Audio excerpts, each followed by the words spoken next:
years back మిమ్మల్ని interview అడిగిన 2 years బ్యాక్ని రోహిత్ని ఇట్లా టిష్యూ పేపర్ లాగా తీసి పక్కన పెట్టేసి కళ్ళు పైకున్నాయి కాబట్టి కింద ఉన్న రోహిత్ని పట్టించుకోలేదు. కట్ చేస్తే 2 సంవత్సరాల తర్వాత జీవనన్న ప్రతిపక్షంలో మాజీ ఎమ్మెల్యే కూర్చుండు ఈరోజు నాకు ఇంటర్వ్యూ ఇస్తున్నాను. నువ్వైతే కుల్లం అంటే చాలా ఫేమస్, పెద్ద రెబల్ స్టార్వి నువ్వు.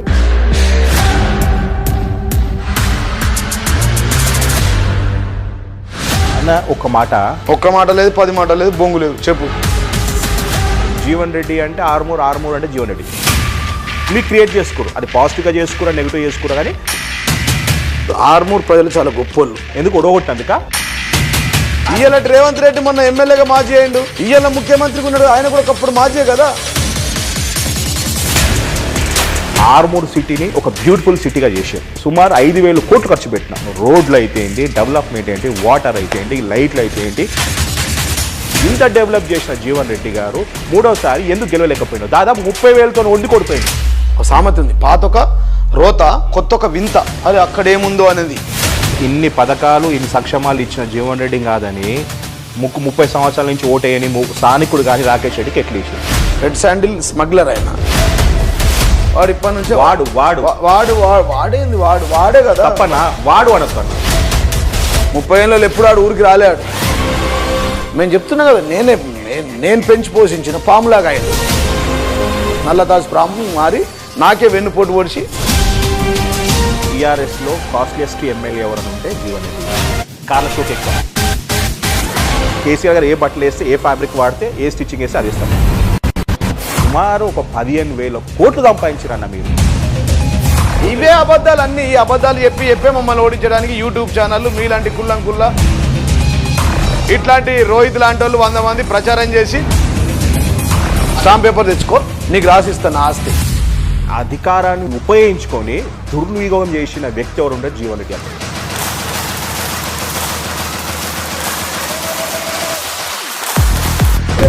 ఇదే మీ కుప్పం వచ్చింది. సజ్జనార్ ఎంత దొంగ అంటే ఆయన క్రిమినల్ మైండ్. వాడు దొంగ అని చెప్తే అన్ని వాడు అరే ఎందుకంటే దొంగ వాడు పోతారు జైలుకి. వాడు గీడు అనే మాట. ప్రతి ₹1 కోటి 18 లక్షలు మా దగ్గర తీసుకున్నాడు. మా దగ్గర తీసుకొని సెంట్రల్ గవర్నమెంట్ కట్టాలి. సజ్జనార్ అంటేనే కుంభకోణాల పుట్ట. ప్రతి ఒక్క ఇయ్యాల 48-50 వేల మంది ఎంప్లాయీస్ యొక్క ప్రావిడెంట్ ఫండ్ వాడుకున్న దుర్మార్గుడు. సైబరాబాద్ కమిషనర్గా ఉన్నప్పుడు హైయెస్ట్ కరప్ట్ చేసిన కమిషనర్ ఎవరున్నారంటే అది ఈ సజ్జనార్ గారిని అవకాశం ఇచ్చింది BRS party. What you are talking?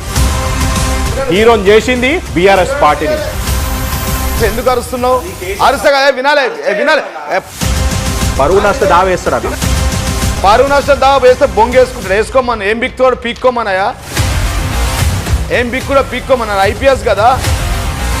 Cameraman తీసుకో, ఈయన కొద్దిగా జ్ఞానం కల్పించి దగ్గర ఇంటర్వ్యూ చేసినట్టు నా దగ్గర ఇంటర్వ్యూ చేస్తాడు.